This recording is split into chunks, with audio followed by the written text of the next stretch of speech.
Joyeuse fête de Pâques, Happy Esther.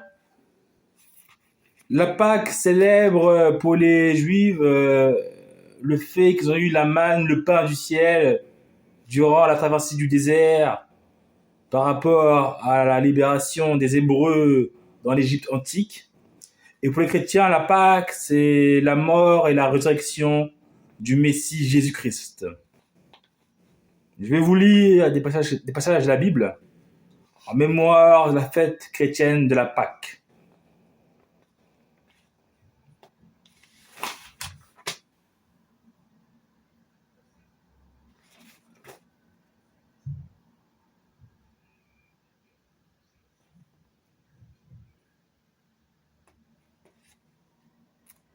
Lorsque Jésus eut fini de prononcer ces paroles, il quitta la Galilée et alla dans le territoire de la Judée, de l'autre côté du Jourdain. De grandes foules le suivirent. Et là, il guérit les malades. Les pharisiens l'abordèrent et pour lui tendre un piège, ils lui dirent: il est permis à un homme de divorcer de sa femme pour n'importe quel motif. Il répondit: n'avez-vous pas lu que le Créateur au commencement a fait l'homme et la femme, et qu'il a dit: c'est pourquoi l'homme quittera son père et sa mère et va s'attacher à sa femme, et les deux ne feront qu'un. Que l'homme ne sépare donc pas ce que Dieu a uni. Pourquoi donc, lui dirent-ils, Moïse a-t-il prescrit de donner une lettre de divorce à la femme lorsqu'on la renvoie? Il leur répondit: c'est à cause de la dureté de votre cœur que Moïse vous a permis de divorcer de vos femmes. Au commencement, ce n'était pas le cas. Mais je vous dis, celui qui renvoie sa femme, sauf pour cause d'infidélité, et qu'en épouse une autre, commet un adultère. Et celui qui épouse une femme divorcée commet un adultère. Ses disciples lui dirent: si telle est la condition de l'homme vis-à-vis de la femme, il vaut mieux ne pas se marier. Il leur répondit: tous ne comprennent pas cette parole, mais seulement ceux à qui cela est donné. En effet, il y a des eunuques qui le sont des ventres de leur mère, d'autres le sont devenus par les hommes. Et il y en a qui sont faits eux-mêmes uniques à cause du royaume des cieux. Que celui qui peut comprendre, comprenne.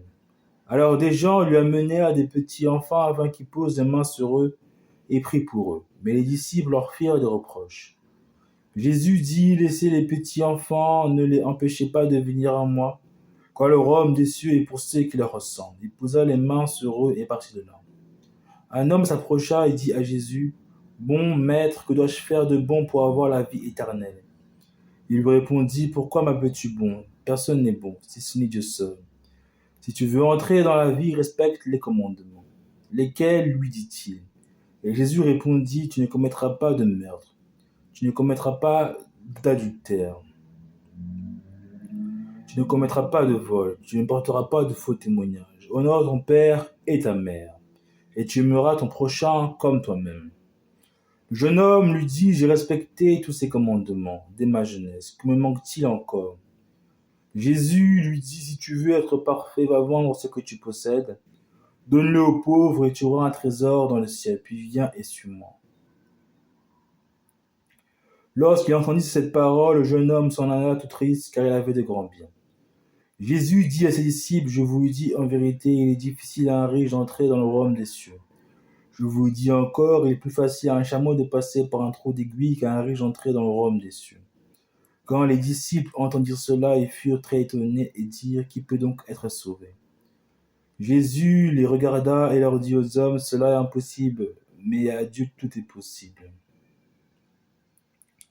Pierre prit alors la parole et dit: voici, nous avons tout quitté et nous t'avons suivi. Que se passera-t-il pour nous? Jésus leur répondit: je vous le dis en vérité, quand le Fils de l'homme, au renouvellement de toutes choses, sera assis sur son trône de gloire, vous qui m'avez suivi, vous serez de même assis sur 12 trônes, et vous jugerez les 12 tribus d'Israël. Et toute personne qui aura quitté à cause de moi sa maison ou ses frères, ses sœurs, son père, sa mère, sa femme, ses enfants, ou ses terres, recevra le centuple et héritera de la vie éternelle. Bien des premiers seront les derniers, et bien les derniers seront les premiers. En effet, le royaume des cieux ressemble à à un propriétaire qui sortit le matin afin d'embaucher des ouvriers pour sa vigne. Il se mit d'accord avec eux pour un salaire d'une pièce d'argent par jour et les envoya dans sa vigne.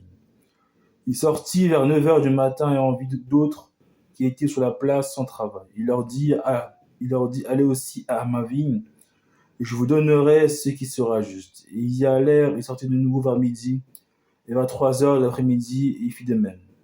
Il sortit enfin vers 5 heures de l'après-midi, et en trouva d'autres qui étaient là, sans travail. Il leur dit, pourquoi vous tenez-vous ici toute la journée sans travailler?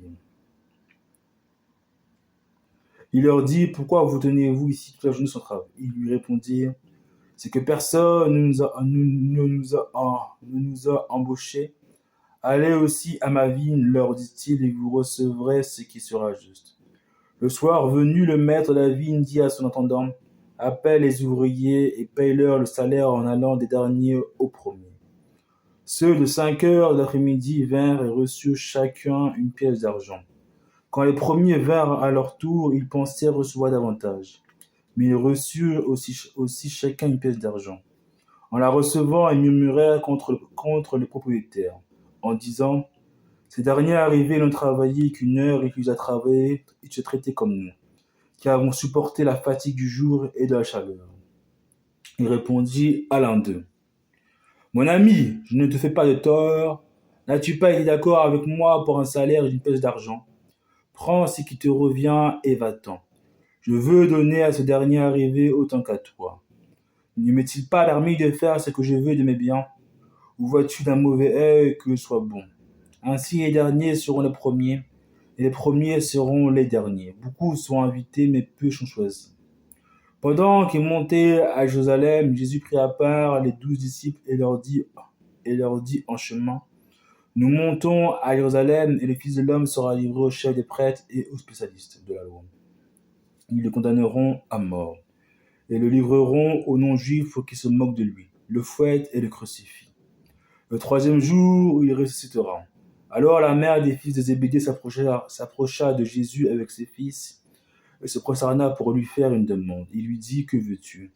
Ordonne, lui dit-elle, que dans ton royaume, mes 2 fils que voici soient assis l'un à ta droite et l'autre à ta gauche.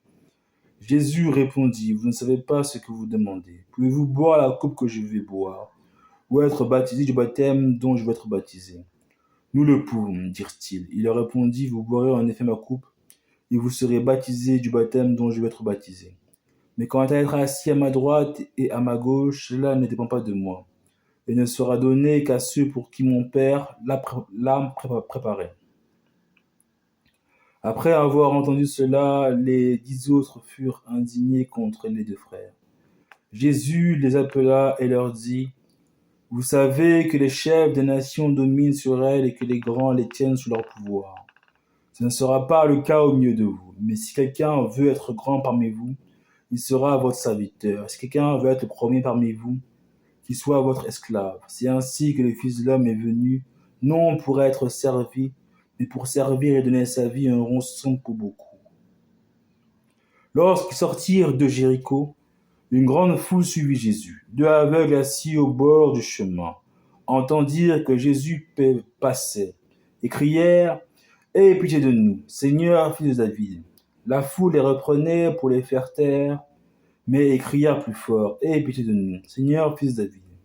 Jésus s'arrêta, les appela et dit, que voulez-vous que je fasse pour vous? Ils lui dirent, Seigneur, que nos yeux s'ouvrent. Remplis de compassion, Jésus toucha leurs yeux. Aussitôt, ils retrouvèrent la vue et ils le suivirent.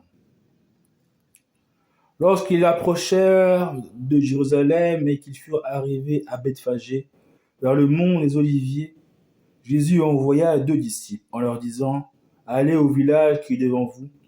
Vous y trouverez tout de suite une ânesse attachée et un ânon avec elle. Détachez-les et amenez-les moi. Si quelqu'un vous dit quelque chose, vous répondrez, le Seigneur en a besoin, et à l'instant, il les laissera aller. Or, tout ceci arriva afin que s'accomplisse ce que le prophète avait annoncé.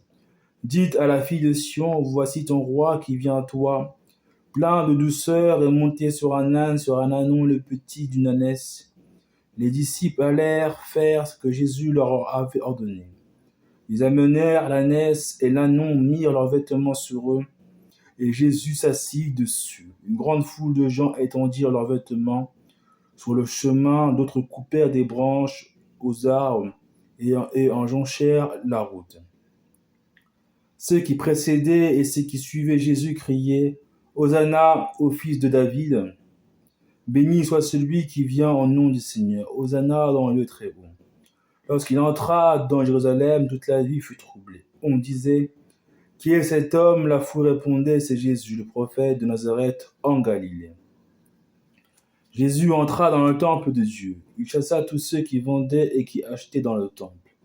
Et il renversa les tables des changeurs de monnaie et les chaises des vendeurs de pigeons. Il leur dit « Il est écrit, mon temple sera appelé une maison de prière, mais vous en avez fait une caverne de voleurs. » Des aveugles et des boiteux s'approchèrent de lui dans le temple, et il les guérit. Mais les chefs, les prêtres et les spécialistes de la loi furent indignés à la vue des choses merveilleuses qu'il avait faites et des enfants qui criaient dans le temple. « Hosanna au fils de David !» Ils lui dirent « Entends-tu ce qu'ils disent ?» « Oui, leur répondit Jésus. « N'avez-vous jamais lu ces paroles ? Tu as tiré des louanges de la bouche des enfants et des nourrissons. » Puis il les laissa et sortit de la ville pour aller à Béthanie, où il passa la nuit. Le lendemain matin, en retournant à la ville, il vit un figuier sur le bord du chemin et s'en approcha. Mais il n'y trouva que des feuilles. Il lui dit « Que jamais plus tu ne portes de fruits. » Le figuier sécha immédiatement. Voyant cela, les disciples furent étonnés et dirent « Comment ce figuier a-t-il pu devenir immédiatement sec ?» Jésus leur dit alors « Je vous dis en vérité, si vous avez de la foi et que vous ne doutez pas, non seulement vous ferez ce qui a été fait à ce figuier, mais même si vous dites à cette montagne, retire-toi de là et jette-toi dans la mer, cela arrivera. Tout ce que vous demanderez avec foi par la prière, vous le recevrez. » Jésus se rendit dans le temple et pendant qu'il enseignait, les chefs des prêtres et les anciens du peuple vinrent lui dire « Par quelle autorité fais-tu ces choses et qui t'a donné cette autorité ?» Jésus leur répondit « Je vous poserai moi aussi une question. Et si vous me répondez, je vous dirai par quelle autorité je fais ces choses. Le baptême de Jean, d'où venait-il, du ciel ou des hommes ?» Mais ils raisonnèrent ainsi entre eux. Si nous répondons du ciel, il nous dira « Pourquoi donc n'avez-vous pas cru en lui ?» Et si nous répondons des hommes, nous avons à redouter les réactions de la foule, car tous considèrent Jean comme un prophète. Alors il répondit à Jésus « Nous ne savons pas. » Il leur dit à son tour « Moi non plus, je ne vous dirai pas par quelle autorité je fais ces choses. »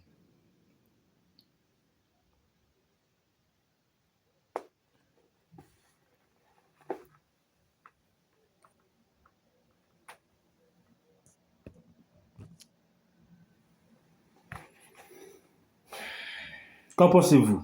Un homme avait 2 fils. Il s'adressa au premier et lui dit « Mon enfant va travailler aujourd'hui dans ma vigne. » Il répondit « Je ne veux pas. » Mais plus tard, il montra du regret et alla.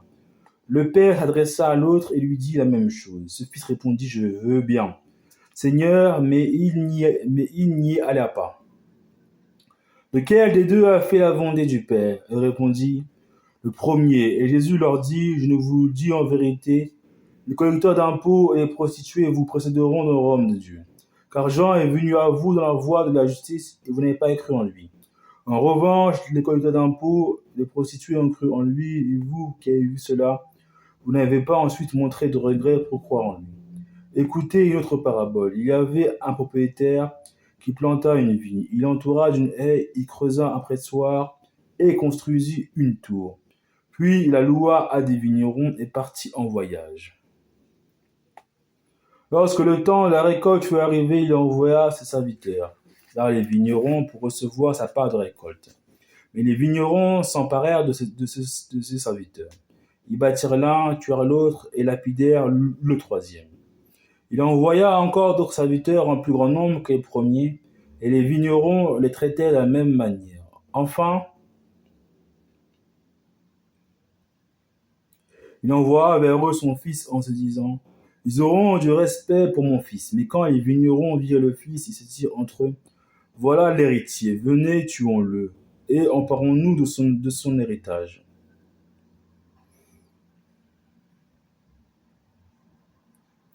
Ils s'emparèrent de lui, le jetèrent hors de la vigne et le tuèrent. Maintenant, lorsque le maître de la vigne viendra, que fera-t-il à ces vignerons? Ils lui répondirent, il fera mourir misérablement ces misérables et il louera la vigne à d'autres vignerons qui lui donneront sa part de récolte au moment voulu. Jésus leur dit, n'avez-vous jamais lu dans les Écritures la pierre qu'ont rejeté ceux qui construisaient est devenue la pierre angulaire? C'est l'œuvre du Seigneur, c'est un prodige à nos yeux. C'est pourquoi je vous le dis, le royaume de Dieu vous sera enlevé et sera donné à un peuple qui en produira les fruits. Celui qui tombera sur cette pierre s'y brisera, et celui sur qui elle tombera sera écrasé. Après avoir entendu ces paraboles, les chefs de prêtres et les pharisiens comprirent que c'était d'eux que Jésus parlait. Ils cherchaient à l'arrêter, mais redoutaient les réactions de la foule parce qu'elle considérait Jésus comme un prophète. Jésus prit la parole et leur parla de nouveau en parabole. Il dit, le royaume des cieux ressemble à un roi qui fit des noces pour son fils. Il envoie ses serviteurs appeler ceux qui étaient invités aux noces, mais ils ne voulurent pas venir. Il envoya encore d'autres serviteurs avec cet ordre. Dites aux invités, j'ai préparé mon festin, mes bœufs et mes bêtes grasses sont tués, tout est prêt, venez aux noces. Mais eux, négligeant l'invitation, s'en allèrent l'un à son champ, un autre à ses affaires. Les autres s'emparèrent des serviteurs, les maltraitèrent et les tuèrent. À cette nouvelle, le roi se mit en colère. Il envoya ses troupes, fit mourir ses meurtriers et brûla leur ville. Alors il dit à ses serviteurs, les noces sont prêtes, mes invités n'en étaient pas dignes. Allez donc d'un carrefour et invitez aux noces tous ceux que vous trouverez. Ses serviteurs s'en allèrent sur les routes et rassemblèrent tous ceux qui trouvèrent mauvais et bons, et la salle de noces fut remplie d'invités. Le roi entra pour les voir, et il aperçut là un homme qui n'avait pas mis d'habit de noces.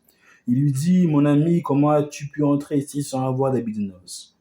Cet homme resta la bouche fermée. Alors le roi dit aux serviteurs, attachez-lui les pieds et les mains. Emmenez-le et jetez-le dans les ténèbres extérieures, où il y aura des pleurs et des grincements de dents. En effet, beaucoup sont invités, mais peu sont choisis.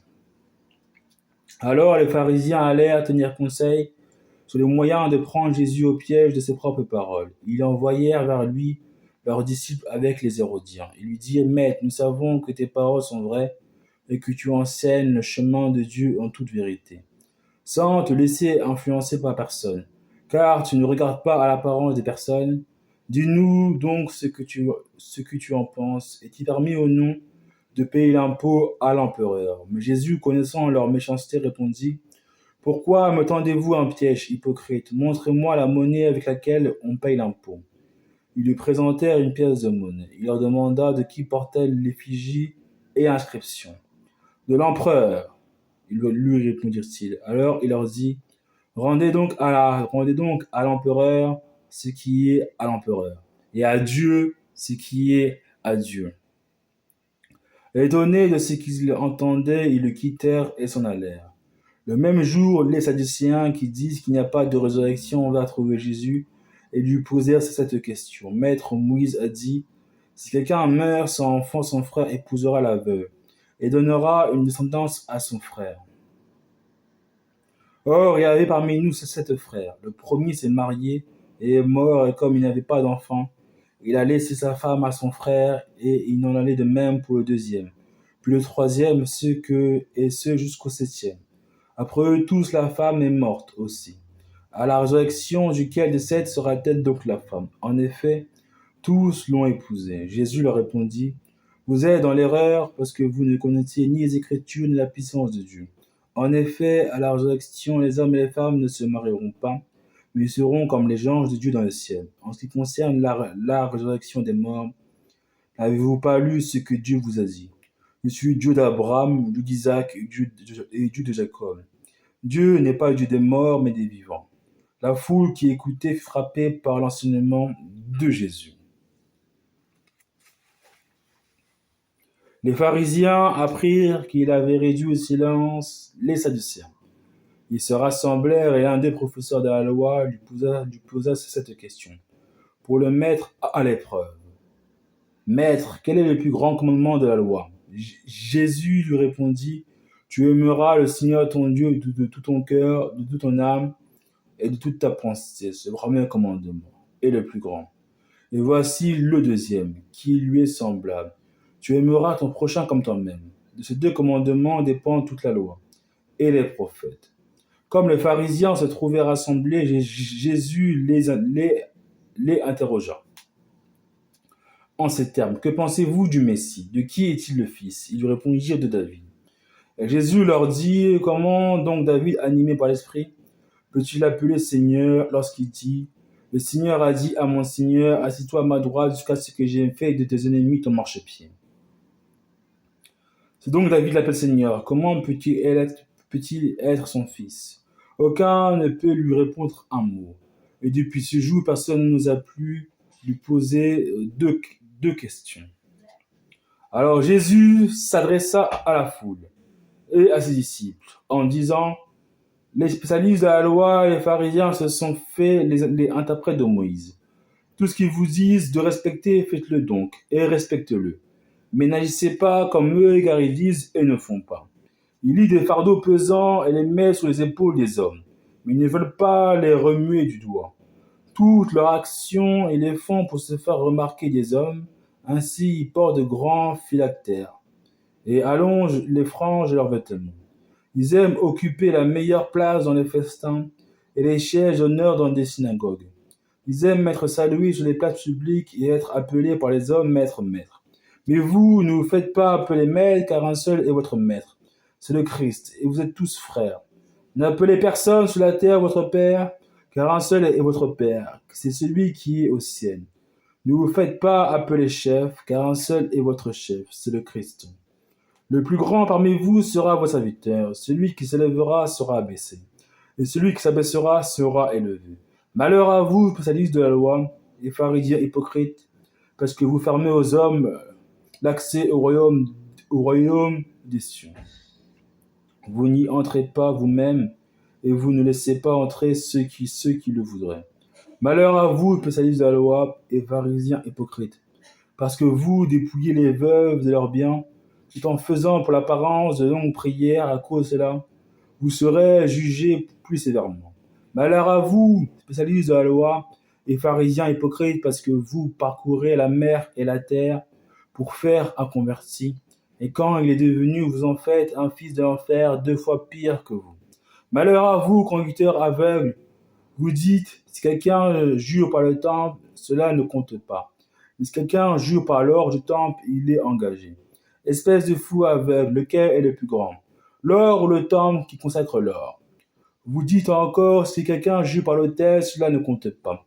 Mais si quelqu'un jure par l'offrande qui est sur l'autel, il est engagé. Espèce de fou aveugle, lequel est le plus grand? L'offrande ou l'autel qui consacre l'offrande. Celui qui joue par l'autel et par tout ce qui est dessus. Celui qui joue par le temple et par celui qui l'habite. Et celui qui joue par le ciel joue par le trône de Dieu et par celui qui est assis. Malheur à vous, spécialistes de la loi, et pharisiens hypocrites, parce que vous versez la dîme de la menthe, de la nette et du cumin, et que vous laissez ce qu'il y a de plus important dans la loi, la justice, la bonté et la fidélité. C'est cela qu'il fallait pratiquer sans négliger le reste. Conducteurs aveugles, vous filtrez vos boissons pour éliminer le moucheron, mais vous avalez le chameau. Malheur à vous, spécialistes de la loi et pharisiens hypocrites, parce que vous nettoyez l'extérieur de la coupe et du plat, alors qu'à l'intérieur, ils sont pleins du produit de vos vols et de vos excès. Pharisiens aveugles, nettoient d'abord l'intérieur de la coupe et du plat, afin que l'extérieur aussi devienne pur. Malheur à vous, spécialistes de la loi et pharisiens hypocrites, parce que vous ressemblez à des tombeaux blanchis qui paraissent beaux de l'extérieur et qui, à l'intérieur, sont pleins d'ossements de mort et toutes sortes d'impuretés. Vous de même, de l'extérieur, vous paraissez justes aux hommes, mais à l'intérieur, vous êtes pleins d'hypocrisie et d'injustice. Malheur à vous, spécialistes de la loi et pharisiens hypocrites, parce que vous construisez les tombeaux des prophètes et que vous décorez les tombes des justes. Et vous dites, si nous avions vécu à l'époque de nos ancêtres, nous ne serons pas joints à eux pour verser le sang des prophètes. Vous témoignez ainsi contre vous-même que vous êtes les descendants de ceux qui ont tué les prophètes. Portez donc à son comble la mesure de vos ancêtres. Serpents, race de vipères, comment échapperez-vous au jugement de l'enfer? C'est pourquoi je vous envoie des prophètes, des sages et des spécialistes de la loi. Vous tuerez et crucifierez les uns, vous fouetterez les autres dans vos synagogues, et vous les persécuterez de ville en ville, afin que retombe sur vous tout le sang innocent versé sur la terre depuis le sang d'Abel le juste jusqu'au sang de Zacharie, fils de Bérekia, que vous avez tué entre le temple et l'autel. En vérité, je vous le dis, tout cela retombera sur cette génération. Jérusalem, Jérusalem, toi qui tues les prophètes et qui lapides ceux qui te sont envoyés, combien de fois j'ai voulu rassembler tes enfants, comme une poule rassemble ses poussins sous ses ailes. Et vous n'avez pas voulu, voici que votre maison vous sera laissée déserte. Car je vous dis, vous ne me verrez plus désormais jusqu'à ce que vous disiez, béni soit celui qui vient au nom du Seigneur. Jésus sortit du temple, et comme il s'en allait, ses disciples s'approchèrent pour lui en faire remarquer les constructions. Mais il leur dit, vous voyez tout cela, je vous dis en vérité, il ne restera pas ici pierre sur pierre, tout sera détruit. Il s'assit sur le mont des Oliviers. Les disciples vinrent en privé lui poser cette question. Dis-nous quand cela arrivera-t-il et quel sera le signe de ton retour et de la fin du monde? Jésus leur répondit, faites bien attention que personne ne vous égare. En effet, beaucoup viendront sous mon nom et diront, c'est moi qui suis le Messie, et tromperont beaucoup de gens. Vous entendrez parler de guerre et de menaces de guerre. Ne vous laissez pas effrayer, car il faut que toutes choses arrivent. Cependant, ce ne sera pas encore la fin. Une nation se dressera contre nation, et un royaume contre un royaume. Et il y aura en divers endroits des famines, des pestes et des tremblements de terre.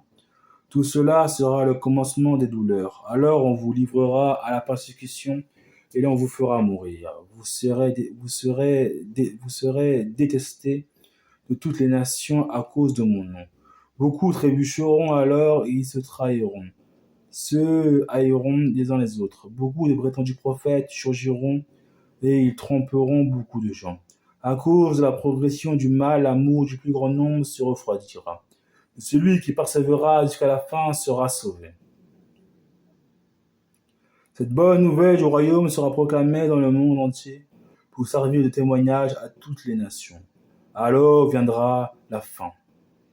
C'est pourquoi lorsque vous verrez l'abominable dévastation dont a parlé le prophète Daniel établie dans le lieu saint, que celui qui lit fasse attention, alors que ceux qui seront en Judée s'enfuient dans les montagnes, que celui qui sera sur le toit ne descende pas pour prendre ce qui est dans sa maison, et que celui qui sera dans les champs ne retourne pas en arrière pour prendre son manteau. Malheur aux femmes qui seront enceintes et à celles qui allaiteront durant ces jours-là. Priez pour que votre fuite n'arrive pas en hiver ni un jour de sabbat, car alors la détresse sera si grande qu'il n'y en a pas eu de pareil depuis le commencement du monde jusqu'à présent, et qui n'en aura jamais plus.